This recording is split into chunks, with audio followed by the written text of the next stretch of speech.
বজ্রপাতে মৃত্যু মনোজ দাস নামে এক ব্যক্তির ঘটনা মোহনপুরের আলাকাটাতে। ঘটনার বিবরণে জানা যায়, সোমবার সন্ধ্যায় ভারী বৃষ্টিপাত সহ বজ্রপাতের সময় মনোজ দাস বাইসাইকেল করে বাড়িতে যাচ্ছিল। বাড়ির সন্নিকটে পৌঁছানোর পর বজ্রপাতে মনোজ দাস আহত হয়। বৃষ্টি থামার পর পথচলতি লোকজন আহত অবস্থায় তাকে পড়ে থাকতে দেখে উদ্ধার করে মোহনপুর কমিউনিটি হেলথ সেন্টারে নিয়ে যায়। প্রাথমিক চিকিৎসার পর কর্তব্যরত চিকিৎসক তাকে জিবি হাসপাতালে রেফার করে দেন এবং রাতের বেলায় সে জিবি হাসপাতালে মৃত্যুর কোলে ঢলে পড়ে।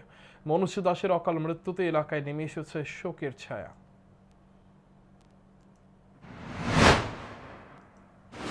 গ্রামের মনোজ দাস আগরতলা থেকে কাজ থেকে আসার পথে আলাকাটা মাঠে পিচের রাস্তা আসার পরে বজ্রপাত হয়।